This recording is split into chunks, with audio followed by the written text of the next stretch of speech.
हैं डॉक्टर सबा बहादुर सिंह जी, जो पेशे से एक ग्लोबल एग्रीकल्चरल कंसल्टेंट हैं और अपनी सेवाओं का पूरे विश्व में योगदान दे रहे हैं। नमस्कार सबा बहादुर जी। सबा बहादुर जी, खेती को हम समझते हैं कई तरीके से की जा सकती है, जैविक तरीके से या रासायनिक तरीके से। दूसरा, खेती को एक कमर्शियल लेवल पर भी किया जा सकता है।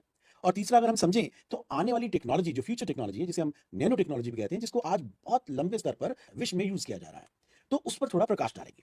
शुरुआत करते हैं जैविक खेती से। थोड़ा इसके बारे में इंट्रोडक्शन दीजिए और ये रासायनिक से कैसे विभिन्न है या कैसे भिन्नता रखती है, इस पर भी थोड़ा प्रकाश डालिए। ये सबसे पहली बात आती है कि हम अपने देश की बात करें जी। तो हमारा देश शुरू से कृषि प्रधान देश रहा है जी। और जैविक खेती शुरू से यहाँ पे होती रही है। समय के साथ साथ जब समय बदला, लोगों की आवश्यकताएं बदली, जनसंख्या बढ़ी, तो उसमें रासायनिक खेती ने अपना पैर पसारा, सी बात नहीं है। लेकिन अब जो है फिर से सब लोग जैविक खेती पे ही आ रहे हैं और जो नई तकनीक इसमें आ गई है वो आ गई है साथ में नैनो टेक्नोलॉजी की। जैविक खेती को भी हम नैनो टेक्नोलॉजी में कन्वर्ट कर रहे हैं क्योंकि इतने इस समय विज्ञान बहुत तेजी से आगे बढ़ चुका है। उससे हमारे देश का तो शुरू से था, क्योंकि पुरातन काल से ही हमारे यहाँ, चाहे आप आयुर्वेदा देख लीजिए, चाहे सुश्रुत संहिता देख लीजिए, चाहे चरक संहिता देख लीजिए, चाहे सारे वेद देख लीजिए, तो पुराने समय से ना हमारे यहाँ खेती उच्चतम रही है, बहुत ही उच्चतम रही है। और हमारे यहाँ बड़ा सेल्फ सस्टेनेबल मॉडल रहा है। सेल्फ सस्टेनेबल मॉडल में क्या होता है ना, जैसे हमारा गांव है तो उस गांव के लोगों की आवश्यकता जो है वो खेती से ही पूरी होती है। वो अन्न भी उगा रहे हैं, वो मछली पालन भी कर रहे हैं, वो मुर्गी पालन भी कर रहे हैं, वो गाय पालन भी कर रहे हैं, तो उनको क्या ना, जो डेली आवश्यकता है उनकी पूरी होती है। और ये हमारा शुरू से ही मॉडल रहा है कि कोई भी व्यक्ति अपना घर बनाता है तो वो ऐसा बनाएगा कि ताकि उसको सारी जरूरतें वहीं मिल सके। और यही कारण है कि हम विश्व में शुरू से भी टॉप पे थे और आज भी टॉप पे है मेंटल रूप से। अब ये है कि समय के साथ साथ चीजों में जहां बदलाव हुआ, अब लोगों की एंट्री जैसे हुई, तो जैसे होता है ना कि आवश्यकताएं जब बड़ी लोगों को, तो लोग बहुत फास्ट सोचने लगे। और फास्ट सोचने के साथ साथ इन्होंने ये चाहा कि हम तेजी से प्राप्त भी कर लें। तो जो तेजी से प्राप्त करने वाली चीजें जो है वो आ जाएगी, वही आके रासायनिक में बनना चालू हुई। अच्छा, दूसरी चीज क्या है कि रासायनिक खेती भी कुछ समय तक, पिछले 70 सालों से, लगभग 50-60 सालों से रासायनिक खेती तेजी से आई और अब लोगों को उसका जो असर है वो दिखने लगा।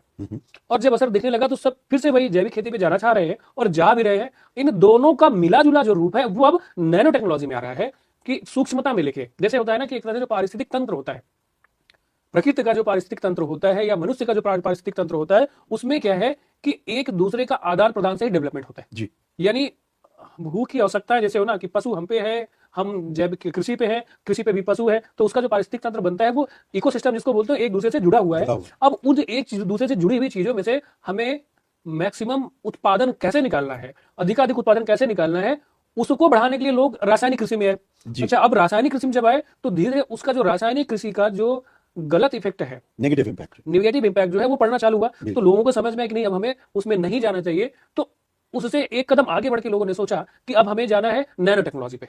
तो नैनो टेक्नोलॉजी पे जब जाते हैं तो इसमें क्या है कि हम उसकी सूक्ष्मता में जाते हैं, यानी एक तरह से माइक्रोब्स जिसको बात करते हैं, एक परमाणु को लेते हैं, एटम लेवल। हाँ, एटम लेवल पे एक तरह से कह सकते हैं, एटम लेवल पे जाकर के तो फिर नैनो टेक्नोलॉजी में लेके आ गए। अब उसमें ये हो गया कि हमें जो है नैनो नीम भी आ गई, नैनो फर्टिलाइजर एनपीके भी आ गया, और नैनो में ही नैनो कॉपर आ गया, नैनो सिल्वर आ गया, नैनो सल्फर आ गया, कई तरह की चीजें आ गई जो नैनो में आ गई। तो वो उससे क्या हो रहा है कि हमारा जो एक आवश्यकताएं हैं पूरी पूर्ति के लिए, मैक्सिमम से मतलब ज्यादा से ज्यादा जो हमें उत्पादन है वो भी हमारा बढ़ा। और दूसरी चीज क्या है कि जो नुकसान होता था वो नुकसान भी, उसमें भी कमी आना चालू हो गई। क्योंकि और ये अक्सर देखा गया है डॉक्टर साहब के, जैसे ही रसायनों का इस्तेमाल मिट्टी पर शुरू हुआ, किसान की उपज तो बढ़ी, एक लेवल के बाद वही रसायन उसके लिए जहर का काम करने लगा। बिल्कुल। जहां वो उसके उत्पाद को बढ़ा रहा है वहीं पर वो मिट्टी को खराब कर रहा है। बिल्कुल। तो जब हम ऐसी बात देखते हैं और जैविक की तरफ वापस रुख करने की कोशिश करते हैं, तो क्या वो किसान जो जैविक करने की कोशिश कर रहा है या जैविक कर रहा है खेती, क्या वो वाकई मतलब इससे फायदा उठा पा रहा है या कि वो अभी भी नुकसान में ही है? देखिए, जैविक में क्या होता है कि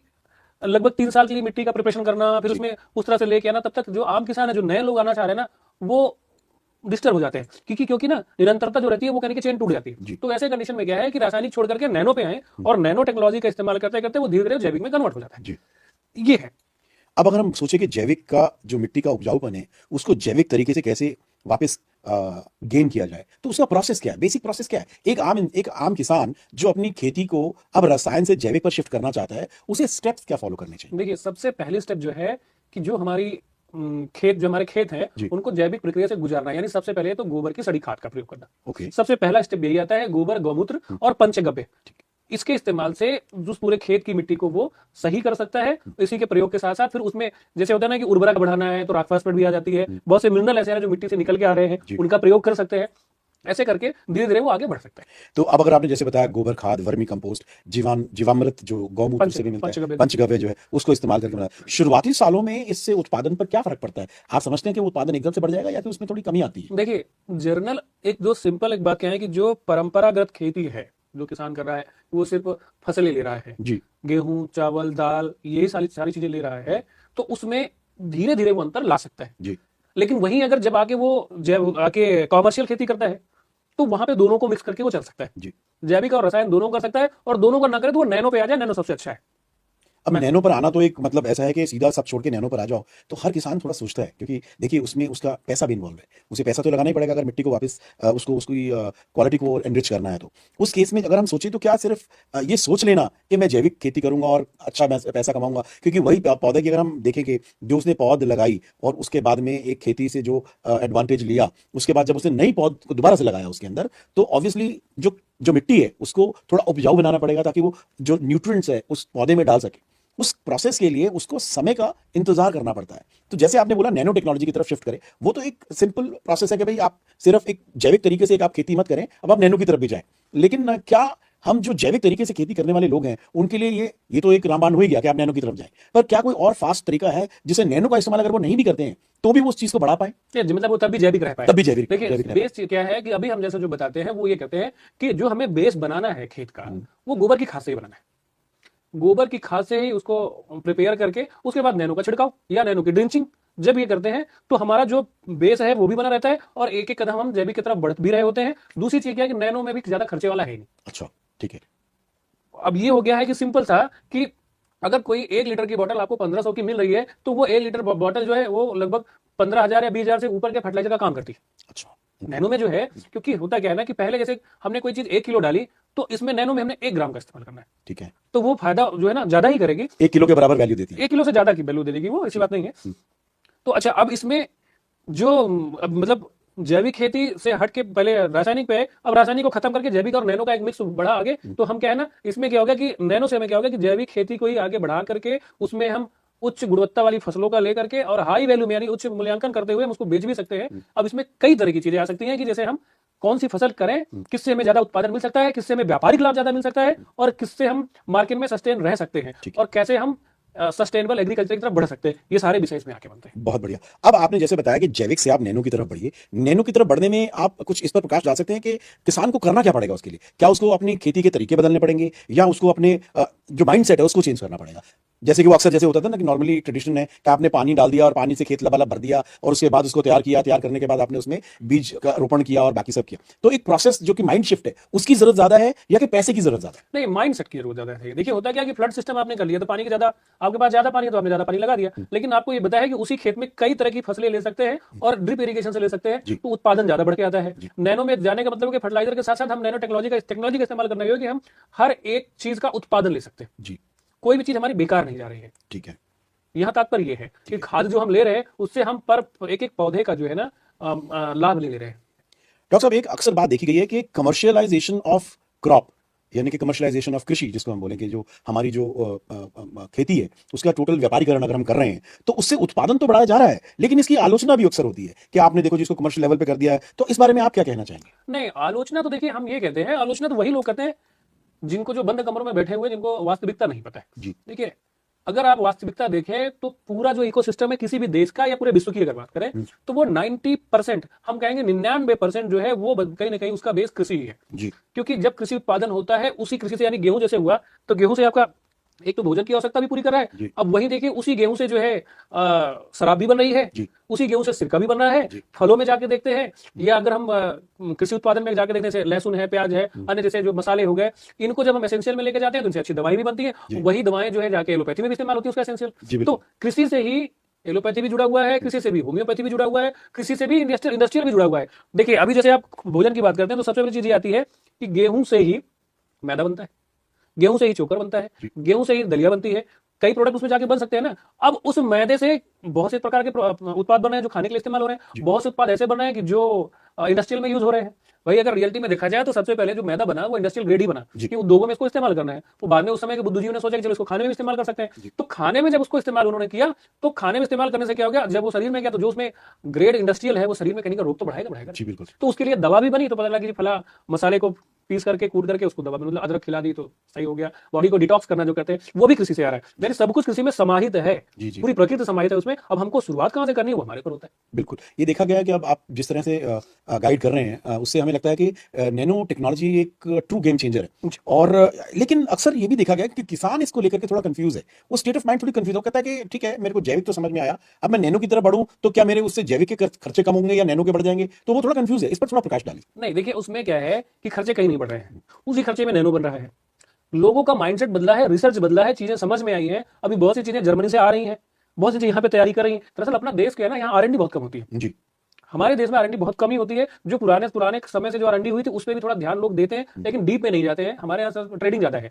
तो अब वो जर्मनी की तरह से देखा जाए हमारे यहाँ टेक्नोलॉजी लेके आ रहा है, वहां के लोग लेके आ रहे हैं या वहां से लोग हमारे यहाँ टेक्नोलॉजी लेके आ रहे हैं। तो उससे क्या हो रहा है कि नैनो तकनीक का पॉली हाउस में भी इस्तेमाल कर रहे हैं, फ्लोरिकल्चर में भी कर रहे हैं, मसालों में भी कर रहे हैं, डेली के भोजन में भी कर रहे हैं, जो मतलब भोजन की आवश्यकताएं पूरी करती हैं, चावल है, दाल है, गेहूं है, सब में भी कर रहे हैं, अदरक में भी कर रहे हैं, धनिया में भी कर रहे हैं, लहसुन में भी कर रहे हैं, हल्दी में भी कर रहे हैं। तो जितनी भी है ना, जितनी भी क्रॉप्स हैं, जो कमर्शियल क्रॉप्स हैं उसमें करते हुए जा रहे हैं। बागों में कर रहे हैं, और चार्ट जितने भी होते हैं, चाहे वो अनार के हो, चाहे मौसमी के हो, चाहे वो सेब के हो, चाहे वो एवोकाडो के हो, सब में करते हुए जा रहे हैं।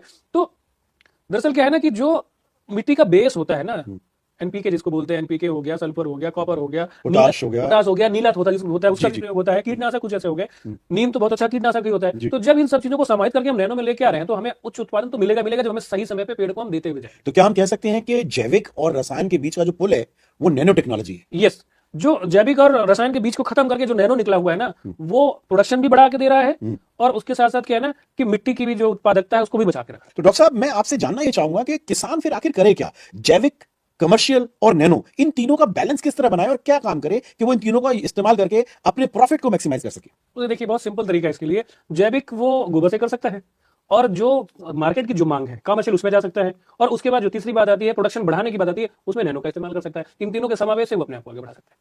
यानी कि आपके कहने का मतलब है कि जो मिट्टी का सुधार है वो तो जैविक से हो जाए, जैविक से कर सकते हैं, और जो कस्टमर यानी कि जो डिमांड ऑफ द मार्केट है वो फसल का चयन जो है वो मार्केट से ले सकता है, और उसकी पूर्ति करने के लिए वो नैनो टेक्नोलॉजी का इस्तेमाल करे, और उसके बाद में जो मिट्टी का परीक्षण है उसको रेगुलर करे। डॉक्टर साहब, मैं पूछना चाहता हूं कि नैनो फर्टिलाइजर का सबसे ज्यादा फायदा किसे होता है? ठीक है, सबसे ज्यादा फायदा होता है वो होता है मिट्टी को, और उसके बाद पौधे को। इन दोनों से जो सबसे बड़ा फायदा होता है वो किसान को होता है। मिट्टी को अगर हमें बचाना हो तो उसका सबसे आसान तरीका क्या है? देखिए, मिट्टी को सही करने के लिए उसमें अच्छी फर्टिलाइजर का प्रयोग करना है। रसायन को हटा करके नैनो टेक्निक ज्यादा अच्छी है, उसका प्रयोग करें, वो ज्यादा अच्छा है। किसान आज सबसे ज्यादा नुकसान किस चीज से उठा रहा है? देखिए, किसान रासायनिक खादों का जो प्रयोग कर रहा है उसे ज्यादा उठा रहा है। उसको हटा करके किसान को नैनो टेक्नोलॉजी पे आना चाहिए, नैनो फर्टिलाइजर पे आना चाहिए, उससे ज्यादा फायदा उसका। डॉक्टर साहब, एक सिंपल क्वेश्चन मैं आपसे जानना चाहता हूं, अंत में किसानों के लिए आपका क्या संदेश? देखिए, किसानों के लिए मेरा एक ही संदेश है कि किसानी जो है ना, उसको जो खेती करनी है ना, उसको वैज्ञानिक तरीके से करे, उत्पादन बढ़ाने के लिए करे, और उसी से उसको आय करना है, ताकि व्यापारीकरण के तरीके की जो सोच रखे नहीं है उसको कि खेती को व्यापारीकरण में कैसे लेके आना है, उस सोच के साथ खेती करे, अच्छी तरह से वो आगे बढ़ेगा। और जिससे वो जो देखा जाए ना कि टोटल एक तरह से करना है, जैसे कि खेत में अगर हमें खेती करने के लिए जाना है तो सबसे पहले मिट्टी की जांच करनी है,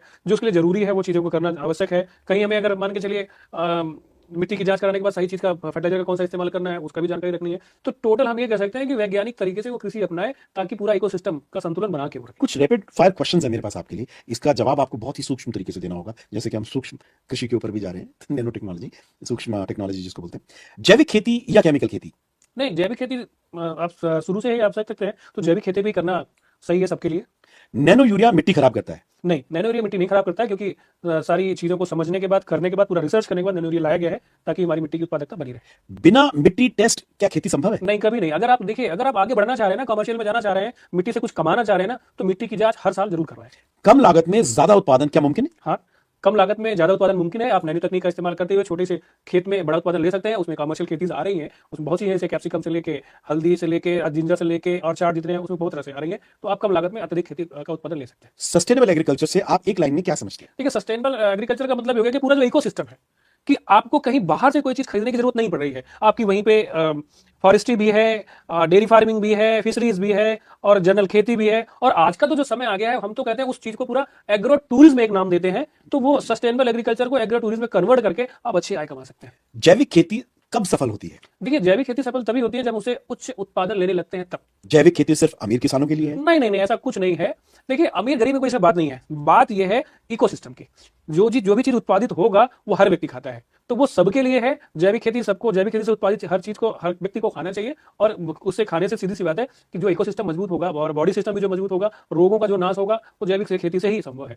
ऑर्गेनिक का असली फायदा किसको है? सबको है। ये पूरा एक इकोसिस्टम है। इस समाज में इतने लोग रह रहे हैं क्योंकि हर व्यक्ति की जो आवश्यकता है भोजन है, हर व्यक्ति की आवश्यकता जो है वो जो है दवा है, और कृषि से ही दवा भी जुड़ी हुई है, कृषि से ही भोजन भी जुड़ा हुआ है। तो किसान के लिए आपका एक अंतिम संदेश क्या है डॉक्टर साहब? देखिए, किसान के लिए मेरा एक अंतिम संदेश यही है कि आप जो है सेल्फ सस्टेनेबल मॉडल में जाइए, और उसमें आप कई तरह के फसलें उगाइए, या ये कह सकते हैं जो अभी हमने बोला कि सस्टेनेबल एग्रीकल्चर जिसको कहते हैं, तो उसमें ये ना कि हमने डेयरी फार्मिंग भी करना जरूरी है, मशरूम फार्मिंग भी करना जरूरी है, और फिशरीज भी करनी जरूरी है, और जो है ना हर्ब्स की खेती यानी जड़ी बूटियों की खेती भी करनी जरूरी है, और उच्च उत्पादन देने वाली कमर्शियल जैसे क्रॉप होगी, इंटीग्रेटेड फार्मिंग जिसको कहते हैं, कैप्सिकम है, बेल पेपर है, और जो है कुकुम्बर है। तो इस तरह से कई तरीके की खेती का समावेश करें और अपनी आय में 4 गुना बढ़ोतरी करते जाएं। और उसके साथ साथ अगर आप प्रोसेसिंग में भी जाते हैं तो प्रोसेसिंग में भी अच्छा फायदा है, एक्सपोर्ट में भी जाएं उसमें भी आपको फायदा है। इसके साथ साथ आप ग्लोबल बढ़ सकते हैं, उसमें हम आपकी मदद भी करेंगे। बहुत